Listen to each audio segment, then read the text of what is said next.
السلام علیکم ورحمۃ اللہ وبرکاتہ۔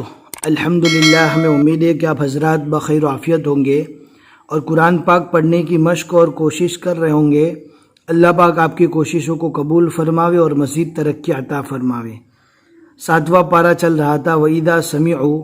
آج ہمیں 7ویں پارے کا 11واں رکوع پڑھنا ہے، سورۃ الانعام، سورہ نمبر 6۔ بہت ہی آسان رہے گا، اگر آپ اینڈ تک ویڈیو دیکھیں گے تو انشاءاللہ ساری چیزیں جو ہم سبق میں بتائیں گے آپ کو سمجھ میں آئے گی۔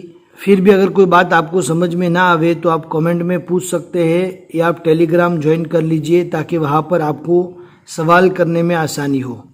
اب ہم پڑھنا شروع کرتے ہیں۔ آپ کو دھیان سے سننا ہے، سمجھنا ہے اور آپ کو بھی یاد کرنے کی پوری کوشش کرنا ہے۔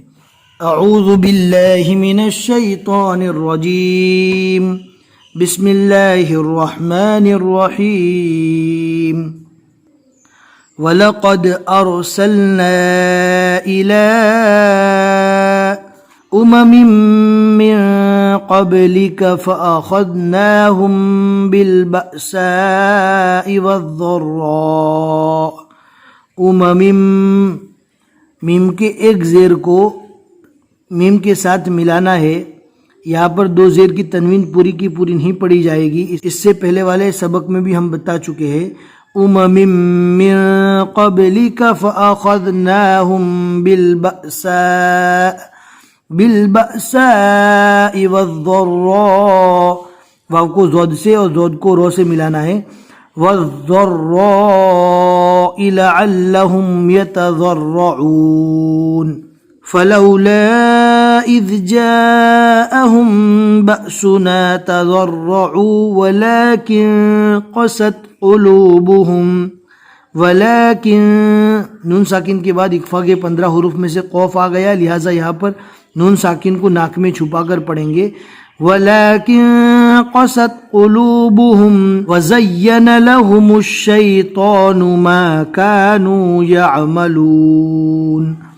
فلما نسوا ما ذكروا به فتحنا عليهم ابواب كل شيء۔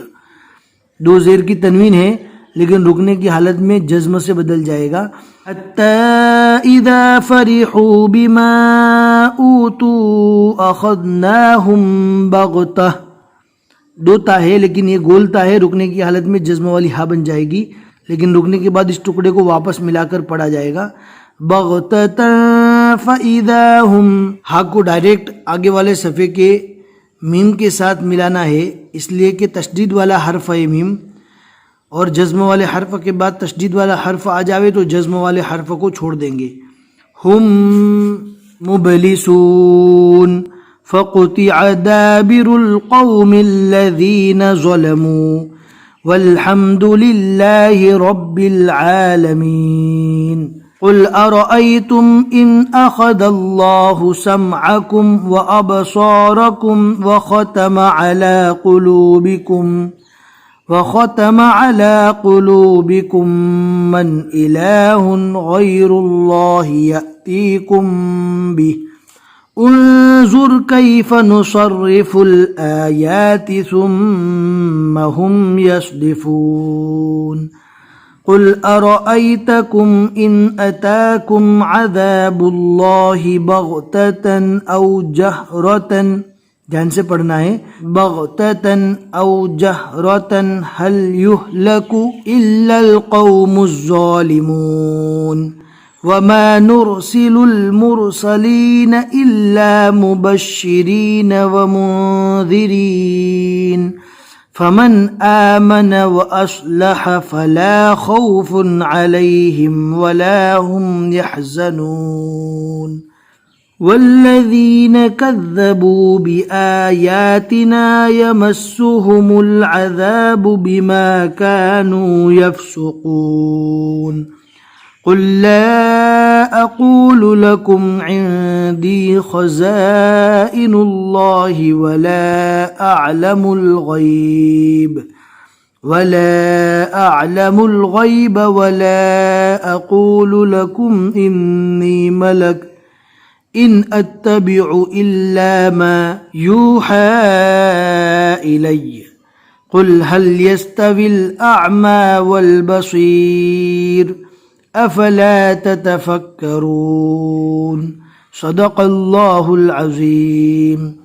سورۃ الانعام کے یہاں تک 50 آیتیں مکمل ہو چکی۔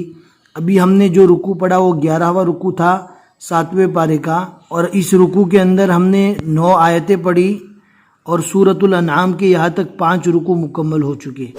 ہمیں امید ہے کہ آج کا سبق آپ کو اچھے سے سمجھ میں آ گیا ہوگا۔ اپنے 2-4 دوستوں کو ضرور شیئر کریں اور قرآن پاک کی تعلیمات کو پھیلانے میں ہیلپ کریں۔ پھر ملیں گے اگلے سبق کے ساتھ انشاءاللہ۔ السلام علیکم ورحمۃ اللہ وبرکاتہ۔